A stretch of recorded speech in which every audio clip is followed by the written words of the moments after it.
You may not know this, but my grandma was a nun.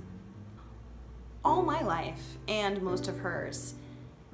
Because of that, I was only able to see her maybe 3 times in my life. So when she was on her deathbed, my mom was there in New York, and I couldn't be there. So my friends had this great idea. Why don't you ask your grandma where's her favorite place she's ever been, so that even after she passes, you can visit there and feel like you're with her. I thought that was a great idea because I know that she traveled to different places and experienced different cultures, and I was like, that's a great idea. Okay, so my mom asked her, and she sent a voice recording back. What's your favorite place you've ever been? And Grandma replies, with God. And we weren't satisfied with that answer, like me and my friends, because we were like, okay, we wanted a place to go to. We don't understand that. Our idea is shattered now. So we thought, okay, next question, what's the best advice that you could give us? And so my mom asks, and Grandma replies, to be with God. And at the time, I was not surprised that she answered the questions that way, because she devoted her life to God. I mean, in her own way, she felt like that was the thing she needed to do. That was her calling. Even though she wasn't with her family, she needed to do this. She sacrificed so much to help people and basically give up a lot of her life to help others. But at the time, I didn't understand, okay, cool, like, where could I go though? I mean, that's the best advice. Until later. I don't know if she realized it, was praying for it at the time, but those words actually affected me a lot. And especially because she was on her deathbed, and my mom said, and everybody said, that she was super positive, joking around, in pain, yet happy. How many people can say that? How many people know that when they're on their deathbed, they're positive, that they're gonna have a good time like she did? So it not only hit me because she said that, it hit me because of who she was and how she was enduring suffering with joy. It makes me think about Jesus and his last words that he spoke to his disciples in the vineyard the night before he was crucified. And he said, I am the vine, you are the branches. Whoever abides in me and I in him, he it is that bears much fruit. For apart from me, you can do nothing. He's saying that a vineyard basically is a lot of work. And a vine dresser has to take tender, loving care to the vine, to the branches of the vine, to make sure that they bear fruit. But some vines become wayward and they, get all dusty and dirty and muddy on the ground. So the vine dresser has to pick it up, clean it off, and tie it up to the trellis. But the vine has to be willing and trained to be put back on the trellis. Also, the branch needs to be pruned, and unnecessary things, like God prunes away unnecessary things from our life, and he puts our conscience and tells us, hey, you shouldn't do that. Hey, you know what? Your life would be a lot easier and better and happier if you did this. Or, you know what? Be with me. Stick with me, and I will help you. Yes, a vineyard can grow lots of leaves without a vine dresser. And fruit will be there, maybe, but not in abundance and not as good as if the vineyard had someone to take care of it. What is the fruit that he speaks of? It's the fruit of the Spirit.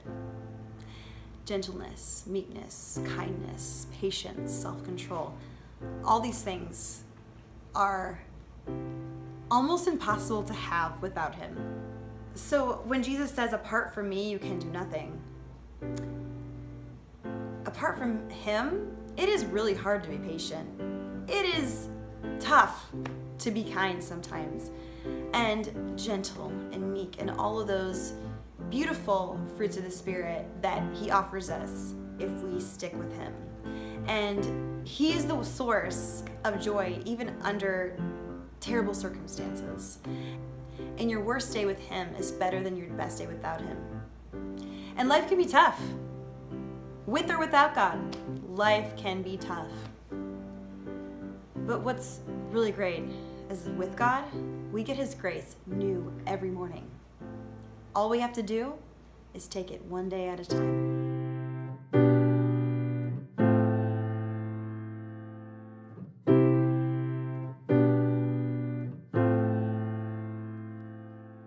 It doesn't matter how much money you have if you're miserable. Not even the car you drive if your heart ain't peaceful. You could have it all and still have nothing in your hands that can get you out of the trouble your soul is in. So let go and let God. Stop trying to be what you're not. It may seem like a long journey to make, but it's one that you can't afford not to take. So take it one day at a time. Take it one day at a time. When you feel like you're backed up against the wall and you don't know where to turn 'cause it all seems wrong, you don't ask for help, you think you have it under control, but that act you put on is taking its toll. So let go and let God. Stop trying to be what you're not. It may seem like a long journey to make, but it's one that you can't afford not to take. So take it one day at a time. Take it one day at a time. Take it one day at a time. Take it one day at a time.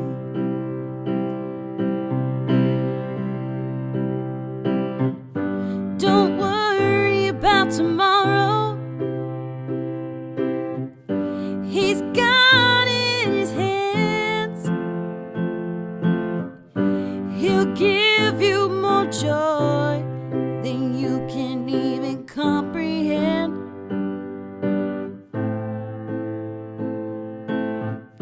He gives what no man can give, and it comes as a gift you can just take.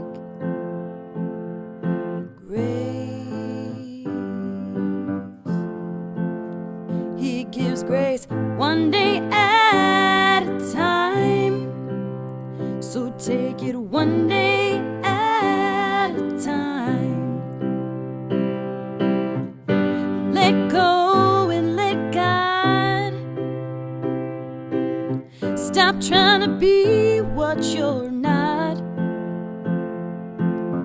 It may seem like a long journey to make, but it's one that you can't afford not to take. So take it one day at a time. Take it one day at a time. He gives grace one day at a time. So take it one day at a time.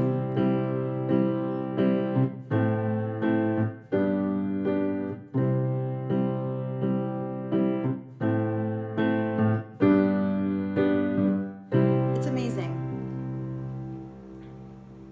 On your deathbed, would you have regrets?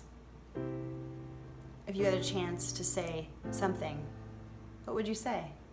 I don't think any of us would really know until we're there, because that's a moment that you have to be in physically to really know.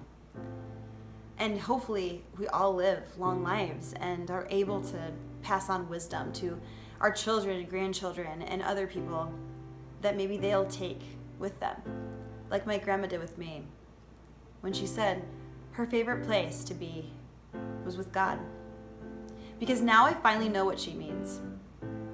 I think it might have took that for me to even realize that that was a place. It's every place. Thank you so much for tuning in. There's more to come June 4th. So make sure you subscribe to the channel so you don't miss a thing, and please share with all your friends. Thanks.